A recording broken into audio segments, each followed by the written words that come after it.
Final interview of the day with two of the biggest stars here. Mrs. Jen Widerstrom. I don't know if you guys watch that show. That would be her. She's Jennifer. Big flop of a show. And the former WWE sensation. Yeah, what's up? Mr. Mark Smelly Bell. In the hizzle. And he's bringing back the fist pump, so we're going to just keep that going. Yeah. Oh. It's an honor to be here. Sit with you two guys. Why is ladies. that? Why is that? What? Why is that? Why is that an Well, honor? because you're the only guy with smaller arms than me here. I know. And I'm the only girl with bigger ones than with yours. bigger arms than me. Right. So what are we doing here at the games today, kids?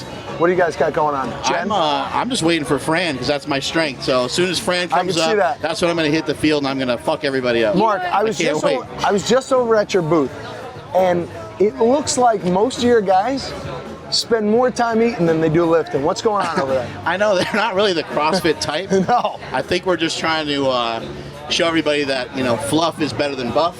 Yeah. That's what we're kind of going for this year, and I think we're going to ride that all the way through 2017. A lot of stuff happened in the WWE. Okay. A lot of stuff. A lot of stuff. Brock Lesnar left. He went in the UFC again. And oddly enough, he tested positive somehow. That's so weird. Well, I don't know what happened. We talked about this last time at the games. Yeah, I know. Steroid use. If you had the choice, okay? WWE superstar. Yep. CrossFit sensation, Rich Froning level. Or Pornhub. Or superstar. Or American Gladiator. What would you pick? Oh, wow. No, and I'm talking like Nitro, not not Laser or whatever her name was. I was Phoenix. I'm talking like Nitro level. My Nitro status is, I agree. Yeah, it's like. By the way, I love Dan Clark. From like a logistic standpoint, being a WWE champion is kind of hard. Those guys travel so much, they're on the road so much. It's a difficult job, but I can't think of a better position to be in than to be the WWE champ. Yeah, it's the best. So, we're both wrestling fanatics. Back in the day, guys like the Ultimate Warrior, it was like almost like he only got the title once. Now you see guys who are a lot smaller than the Ultimate Warrior. Somebody like Jake the Snake never even got a shot. How do these guys? What do you think of these? Being a big guy, appreciating the bigger body types. What do you think of these smaller guys getting title shots? I like that. I like he says appreciating the bigger body type. Yeah. Passing it off as if it's totally heterosexual. 100% heterosexual. Well, listen, bikinis, jack dudes, there is a level of homosexuality. It's okay. Yeah, it's not okay. pointing Put fingers. it out there. The smaller guys getting the title shots, it's just not as cool. Yeah. Back in the day, you had not as Hogan, impressive. who was like 300 pounds. Ultimate Warrior is like 270, 280. But Macho Man is pretty big and jacked. They could be professional athletes, so that's the difference. A lot of those guys they could carry over to other professional sports. I think Macho Man was like a really good baseball player. Yes, exactly. Yeah. It's not the same. It's not the same carryover. Yeah. Yeah, the guys today are a little different. I do think they're actually trying to test those guys today, and I think they're trying to at least have some sort of code of conduct there at WWE so guys don't drop like flies like they used to back in the day. So they're trying to keep things a little cleaner nowadays. So I got, from somebody who is very much in the public eye when it comes to fitness, and somebody who's been in the world of fitness and sports entertainment and everything, I have a question for you guys. Uh-oh. All right, some people might call this controversial, others might not, but back in the day, in the early 90s, they said that wrestling was sports entertainment. It could no longer be called a sport. Right. For people who work out, you're a weightlifter, you're a CrossFitter, body, everything. You've been doing it all. What do you guys consider cycling and some of these other facets that are popping up that are getting a lot of attention? Do you consider that exercise, or would you consider it more of an activity? You first. I don't fully understand the question. So you're asking me some of these activities that are popping up. You mean like CrossFit? Yeah, like there's like now all these workouts where like it's almost like laser tag, but they're calling it fitness. And you got cycling studios. There's no real dial on the bikes and stuff. You're just riding for the sake of riding. Right.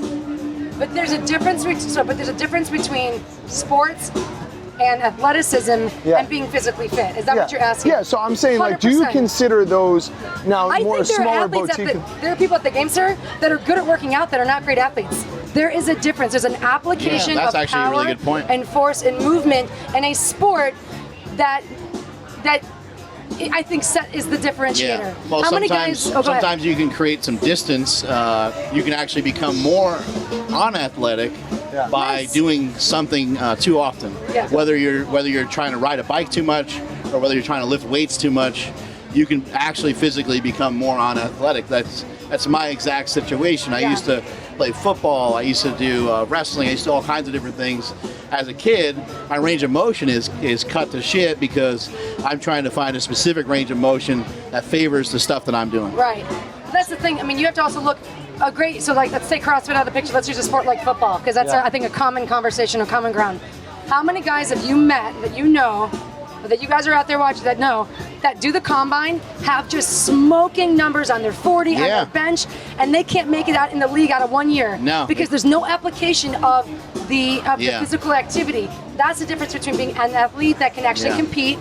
Like, unless you can catch the ball and put it in the end zone. When oddly enough, the pro wrestlers are great athletes too. Yes, I agree with that. And my wrestling coach back in the day, Rip Rogers, who was the funniest fucking guy I've ever met in my life, he would say, eventually the bell rings, and that was the point. Is that the guy looks awesome or the girl looks awesome. Holy crap, we've never seen anybody with a physique like that, or someone who can do a backflip like that, or all these different things. But then the bell rings and you got to actually work. You got to actually do something. Yeah. And by the way, we don't even talk about the mental capacity of this. You know how many people I know that go and shit the bed, that can't show up, that are the athletes that have the stuff, and they get under there and they just freeze, or they can't. Right. They can't. That's part of being an athlete too. So why do you think we use this measurement tool of like how much you can lift in the gym? Like, don't you think some of that stuff is pretty primitive when it comes to? Yeah, but I think it's in one community and it bleeds to others. I think in the powerlifting community, how much you bench? That's your hashtag. Right. How much you bench? Yeah. It's relevant, but now like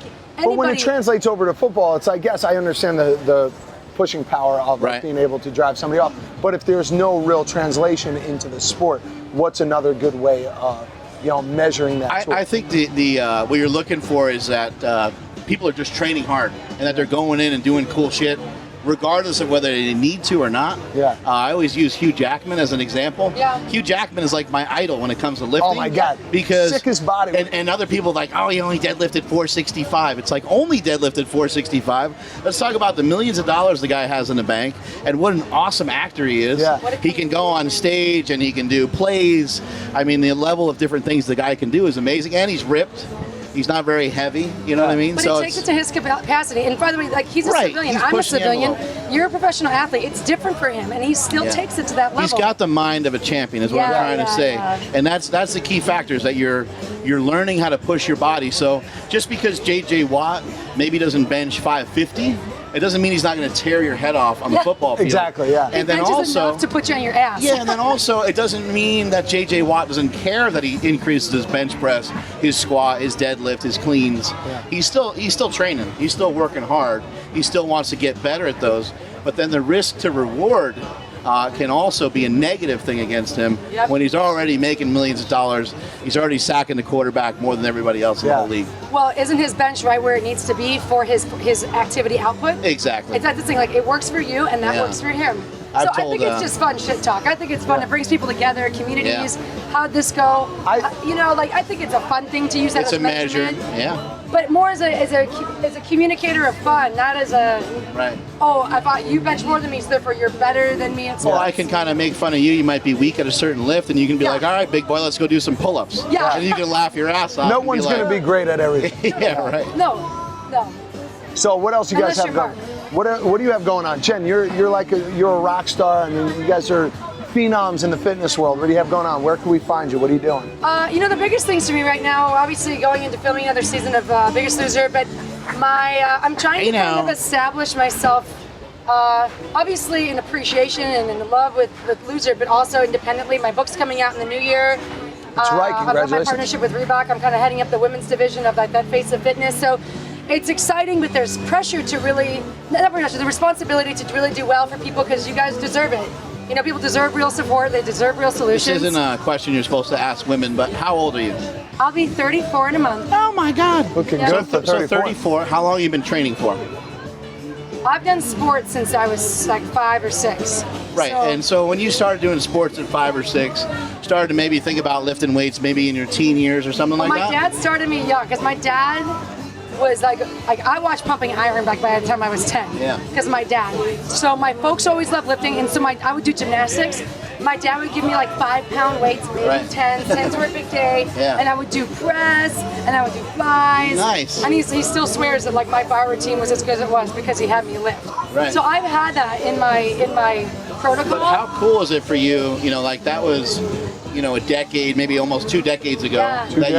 that you were lifting like that. Yeah. How cool is it for you to see women being empowered and being moved so much by fitness? It's like It's fucking wild, isn't it? I don't remember, like as a kid, I hid the fact that I lifted. Like Yeah. I'd break a record or something. My mom would be like, "You should tell everybody," and blah blah blah. And I didn't tell Because it, like, anybody. wasn't cool. There was no girls at the powerlifting meet. And now you go to a powerlifting meet, and every fat guy's got a girlfriend. Every fat guy's got somebody else with him. Yeah. And it's a cool thing to do. And there's tons of chicks in it, and the chicks are hot. you know, So from being or getting involved, hotter. so being involved in it for so long, and you're seeing this evolution of it's more trendy and more cool, and you know you're seeing beautiful women Yeah. get involved in the sport more and actually admit that, like, hey, I lift. You know, how is that for you to see this? Are you like, oh, everybody's jumping on board now? Or are you like, oh, this is cool, the party's just gotten So better? I go back and forth on that Yeah. a little bit. Like sometimes I'm like, you know what? Fuck all these people hopping on the fitness train. Yeah. I've been on it from day one. At the same time, that's not a good mindset to I was have. about to punch you. Yeah, you gotta be accepting of everybody. We have to grow. We all have to grow. Yeah. Weightlifting has to grow. Powerlifting has to grow. CrossFit has to grow. FitAID has to grow. All these different things have to grow, and there'll be more money in it for everybody. Yeah. But I also think that because it wasn't acceptable, you know, when Schwarzenegger was doing this back in the 70s, there wasn't a gym in every hotel, No. Yeah. and now it's required, okay? Yeah. That's a movement, but the thing is what you're saying, whether you look at it as jumping on the bandwagon, I see it as this is an opportunity for people to step into things they've always wanted. I think people want that, Yeah. and there's finally now a place, an opportunity, a community built by people like you that says, hey, you can sit at this lunch table too, because it's Yeah. cool here. They And recognize, if you're inspired in this, like, make something you enjoy. You talk about Mr. Big Ziti, all those boys have found a commonality within who they Yeah. are as men And- and women, Yeah. right? That you guys have built this community. And you go through people's, like, looking at your Instagram, can look and say, dude, I'm a part of that community. We have girls You know? that train at my gym now Yeah. who are like, you know, you would think like all these big guys and quote unquote fat guys, you think that girls would be like, oh, this ain't cool. But the girls are now saying like, this is hot, like they're Yeah. into it. Yeah. And, It is and vice versa. The guys are into a little bit more of the thickness going on from the ladies too. But Yeah. Having a little bit more muscle or a little bit more fluff here and there is a little bit more acceptable than it was. But think about it this way, I'm gonna interrupt you. Okay, so what does it take to really train, to power lift, to do it right, right? Drive, ambition, Yeah. sense of humor, Right. willingness to have courage, willingness to fail, Right. willingness to celebrate when you do well. That is a woman, I'm like, Those are all things fuck yeah, that's a attractive. good time. That is attractive to me. Yeah, right. You Somebody know? asked me So- the other day, they were You like, hear that, guys? You gotta get lifting, man. somebody asked me the other day, what's the most attractive thing about a woman? I go, yeah, great, awesome. Everybody wants a good ass. That's all stationary. I go, but when a girl has like real confidence, Yeah. like true confidence, like she owns her shit, she knows who she is, I'm like, that you won't find in every girl. There's plenty of girls out there right now you could say have great asses, you know, great arms, great legs, but like to find a girl who's truly confident in herself is like so much harder. As they say, marry the ass and buy the tits. Yep, agreed. I'll back that up. And that's our episode. I know, you can't go anywhere from there. Hashtag marry the ass by the tits. Hashtag FitAID. See? I know. Well, thank you guys so much for stopping by. You guys want to plug anything? I mean, we got Slingshot. I'm already wearing a butt plug, so I'm already plugged. He's already plugged. Plugged up. So we're not gonna have to worry about that later on. Check out howmuchyoubench.net. Got a lot of cool products on there, slingshots, hip circles, all the protective gear you need to get through a training session. But also, I saw your rap video. It was awesome. Oh, I'm glad you liked it. Yeah, it was a lot awesome. of fun. I was hysterical. Mike's Yeah. like, we made a rap video. I checked it out and I was sitting in the car, hysterical laugh. You know It's so what? good. We love to have fun at Super Training Gym. Yeah. That's what we try to perpetuate. Make sure everybody understands that, you know, we're not just about cranking up death metal and punching our fist through the wall and hitting some big lifts. We may do that on occasion, but we're more into just having fun and being able to have longevity with it. If you act like an asshole and you get too crazy aggressive and too uptight about it all the time, you're not going to be able to sustain that for any long period of time. Yeah, but that comes from the top down. That's the environment. It's important. You build. That I said that. And I Jen, had fun. come on. What do you got going on, hot stuff? No, just go to all my social media is just my name, Jen Widerstrom. Anything you need to know about me is up there. Your book. Come say hi. We plug the book. The book's coming out. I can't tell you the name yet. Come on. I can't. Little sneak. What's it about? I can't tell. February, you'll see it. February. You'll She's know. got a book coming out. I honestly wouldn't be surprised if it's all about me. Like Well, when guys, she met me I'm at having Barbell such a good Brigade. time. Yeah. And we're all on the Reebok train. Reebok train. That's right. Reebok train. Get on it, guys. Yeah, if you're not on it, Be more human. come on. At Mark Smellybell on Instagram and Twitter. That's pretty much it Jen for me. Widerstrom. Jen _ Widerstrom. Jen Widerstrom. That's it. Okay. Widerstrom. Bye. Widerstrom. Well, that's it. I mean, I This saved was the best for awkward last goodbye. today. Oh my So, God. See you guys Oh, yeah, later. those See you are always tomorrow. See you tomorrow. Bye.